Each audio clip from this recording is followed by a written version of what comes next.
Patrzeć na banderę.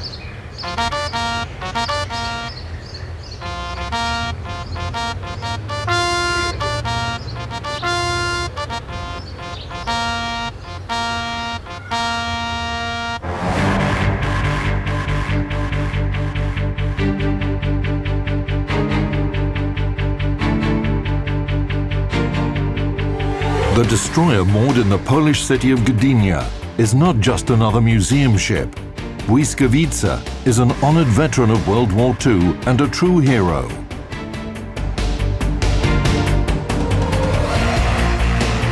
Błyskawica was one of the most extensively used Polish ships. During World War II, she sailed almost 140,000 miles, took part in over 100 patrol missions and battles, and escorted over 90 convoys.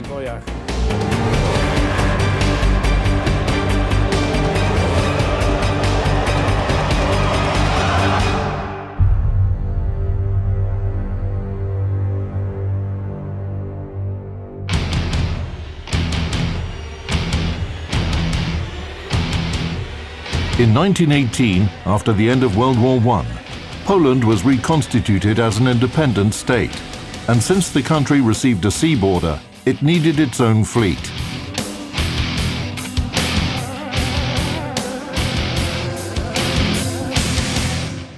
After 123 years, Poland regained its independence. The restored state already had experienced officers and seamen who had served in the fleets of their former countries. In 1918, these people made their first attempt to create the Polish Navy. Fusing people who came from 3 different systems wasn't an easy thing to do. For a long time, the Poles cherished this idea of Polish independence, Polish sovereignty, Polish might, if we may say so. And then the Polish officers who served in the Russian, German, and Austro-Hungarian militaries were given their state and told, here it is, your country. This was uniting them. They served their homeland, their new, restored country. In the second half of the 1920s, Poland began to order ships in Holland, France, and Great Britain. Błyskawica and her sister ship, Grom, were built by British shipyards and became the most advanced destroyers of the time.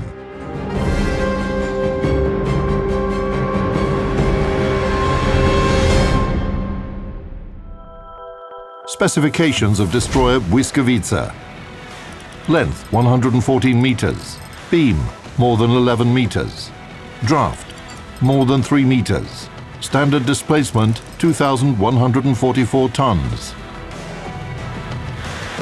Armament: main caliber as of 1937 when the ship was commissioned.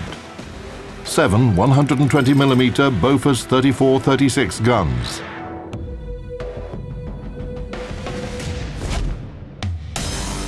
Błyskawica was upgraded and rearmed many times in the course of the war. Her first cannons couldn't elevate over 35 degrees, which is why they were replaced with the Armstrong-Vickers guns. Anti-aircraft artillery: 2 coaxial Bofors 36 guns, caliber 40mm. 4 coaxial Hotchkiss 30 guns, caliber 13.2mm. Mines and torpedoes: 2 triple 550mm torpedo launchers.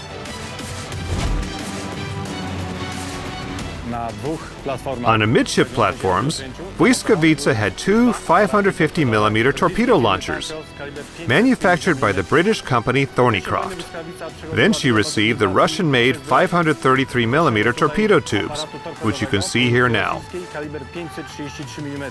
The previous launchers could also fire French 450mm torpedoes. This was possible thanks to special reducers designed by 2 Polish engineers. Obstacle mines: maximum capacity 60 mines, standard capacity 44 mines. Anti-submarine weapons: 2 depth charge throwers with a load of 20 depth charges.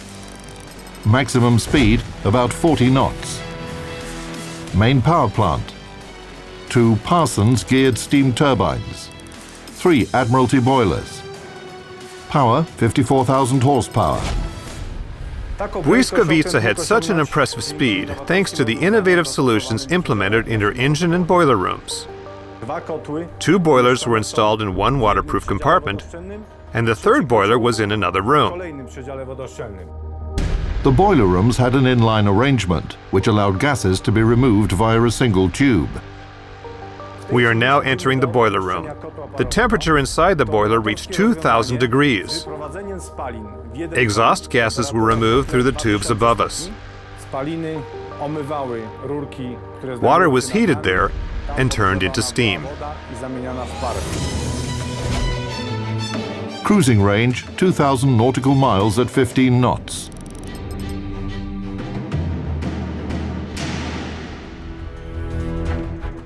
On November the 25th, 1937, the Polish flag was raised on Błyskawica. The ship left the British town Cowes, where she had been under construction for 2 years. And 5 days later, the destroyer solemnly arrived in Polish Gdynia. Meanwhile, the situation in Europe was deteriorating. Just 2 years after the destroyer was commissioned, the war with the Third Reich broke out. Poland became the first country attacked by Nazi Germany.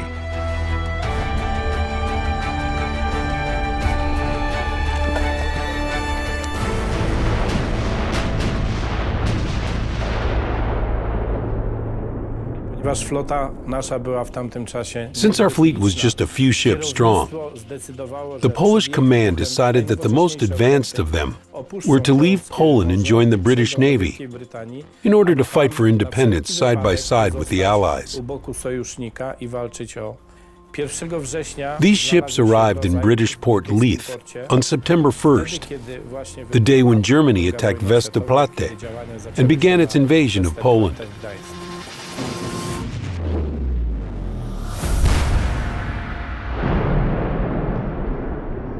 The Polish ships immediately joined British naval operations, patrolling the waters of Ireland, hunting enemy submarines, and escorting convoys. Having demonstrated courage and good naval skills, Polish seamen quickly earned the trust of their British brothers in arms. Under an agreement with the UK, Polish ships preserved the right to have their own command and sail under their flag while acting as part of the Royal Navy. The Poles were thus allowed to preserve their independence aboard their ships. Therefore, these ships were the only independent Polish territory where the Polish flag and Polish uniform were used. By receiving all these units, these foreign ships, Great Britain was primarily making a political act. Having all these forces was a symbol of united Europe, civilized, democratic countries, fighting against the evil forces of Hitler's Germany. This was the point. Another question is how these crews, these units understood their role. They believed they were fighting for their country. We're fighting here, but we're fighting for Poland. From the first day of the war until its end, Błyskawica took an active role in the operations of the British Navy. She was the first ship in World War II to attack and damage a German submarine. At Navy, the destroyer shot down 2 German aircraft. During the war, she destroyed 6 of them overall. During the Allied evacuation from the coast of France to Great Britain, Błyskawica was one of the first ships to enter Dunkirk, scouting the area and shooting down an enemy airplane.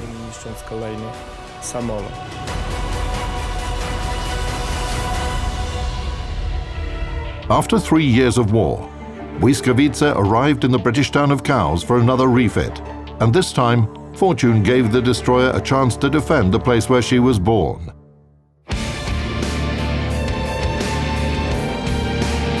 On the night of May the 4th, 1942, the town was attacked by 160 Luftwaffe bombers that aimed to destroy the local shipyards. Some of the aircraft flew into the mouth of the Medina River, where Cowes wasn't protected by anti-aircraft guns. And this is when Błyskawica stepped in to defend the town. The destroyer left the shipyard's berth and, under a hail of high-explosive bombs, headed directly towards the wave of attacking aircraft, firing at them. Her guns conducted uninterrupted fire. The barrels were becoming so hot that they had to be doused with water constantly. The concentrated fire from Błyskawica's anti-aircraft guns was so effective that the bombers had to fly higher and decrease their accuracy. At dawn, when the enemy aircraft flew away, after failing to achieve their goal, it became clear Błyskawica helped save cows from destruction. Społeczeństwo brytyjskie pamięta, społeczeństwo KAS pamięta o tym. Local citizens still remember how Błyskawica defended them. Kilkakrotnie ufundowali to specjalne tablice. Special memorial plaques were placed both on the ship and in Cowes. Na promenadzie w Cowes. They commemorated the prowess of the Polish crews, Polskich marynarzy. who also helped put out fires after the battle, and a Polish doctor who provided medical assistance to the citizens. Błyskawica was considered a lucky ship by both Polish and British sailors. While her sister ship Grom was sunk by German aviation as early as 1940, during her 6 years of combat actions, Błyskawica lost only 7 crew members.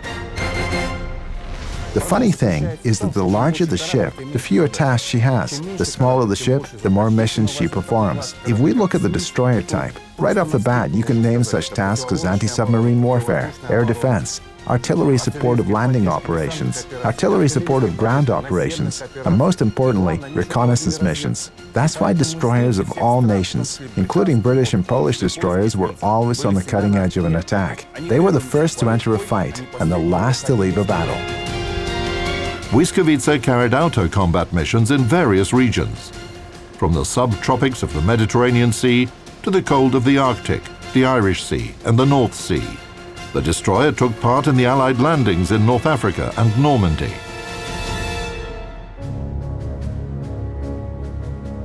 The destroyer's last combat operation was in January 1945, when she escorted a convoy near the coast of England. Then the ship was under repair till the end of the year, and in this condition, she met the joyful news of the victory.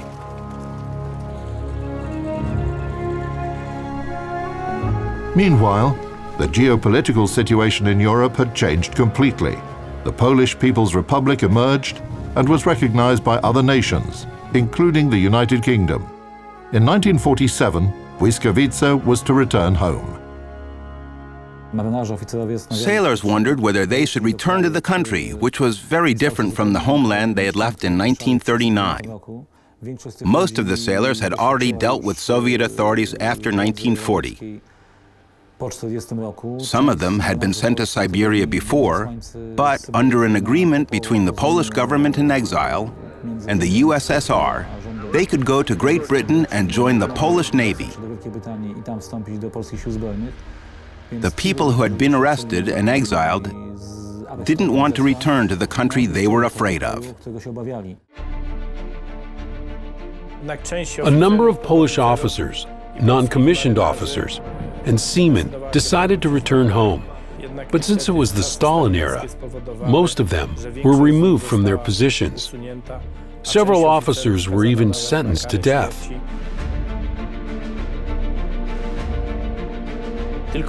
Only a few returned to service in the Polish Navy after being arrested.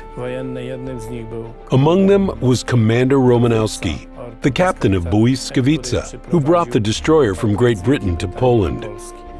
On July 4, the destroyer arrived in Gdynia. The very same day, she started her service with the fleet of the Polish People's Republic. For the next 20 years, Błyskawica was used to train new sailors and also served as a warship. During the 10 years from 1951 through 1961, Błyskawica was overhauled twice and rearmed once. After this, she was recognized as the best ship in the Polish Navy twice. Her crew had to work hard to earn this title. Do wszystkiego można się przyzwyczaić, ale początki były trudne. In 1966, I set foot on the ship deck, and I remained there for the next 32 months. The temperature in the boiler rooms reached 60 degrees, so we had to work dressed in shorts. But the cruises were the worst. A shift lasted 6 hours and was followed by 6 hours of free time. We would get tired quickly. If you fell asleep at night, older sailors would pour a bucket of seawater on your head to wake you up and prevent you from falling asleep until morning.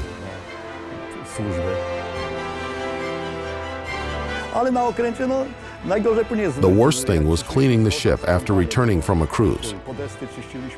We would scrape everything with brushes, oil, and oakum until it shined. When we had visitors, they would ask us if the place was actually run by women, since the ship appeared so tidy and neat.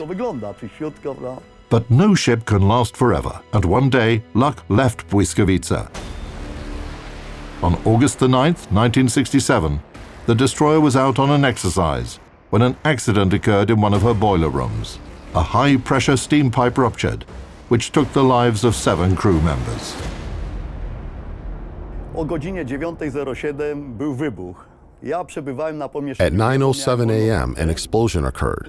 I was in room G, as I was off duty. I looked at the clock immediately, and this time became stuck in my head. The explosion happened in the second boiler room, but we didn't know which one of the boilers blew up. We opened security valves to let the steam out. Then we shut the oil pumps so that the oil wouldn't spill in the boiler rooms and on the power pumps. The leader of the repair party opened the hatch to the boiler room where the accident took place. But the steam pressure, 25 atmospheres, 350 degrees, was so high that he was thrown upwards. And if it wasn't for the bulwarks, he would have fallen into the sea. He was burned all over. Another sailor plugged in the fire hose, but he was too scared to go in. I felt a sudden surge of courage. I took the hose and started pouring water on ventilation vents as I was descending. I saw my friends on the floor. I went to the boiler room and called to them, but nobody answered. I went back up, and the leader asked me about the situation. Even though I wasn't supposed to do this in the presence of an officer, I took off my beret and threw it on the ground, as I was exhausted. Then I fainted. The Navy command found it unreasonable to fully restore the destroyer after the accident. Błyskawica was towed to Świnoujście to become part of the local air defenses. And in 1975, it was decided to make her a museum ship. For this purpose, the destroyer was returned to Gdynia, and a year later, on May 1st, 1976, Błyskawica opened as a museum ship.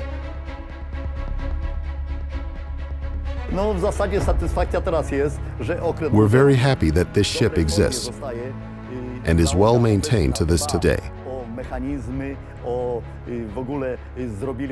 Guided tours are held here so that visitors can learn about the history of armaments and the Polish Navy.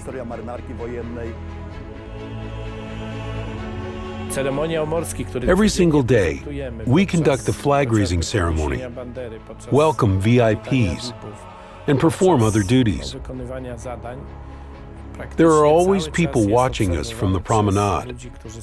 Of course, they're attracted not only by the ships, but as soon as a vessel is available for sightseeing, tourists want to see every corner of her. They're always happy to touch upon the history of the fleet.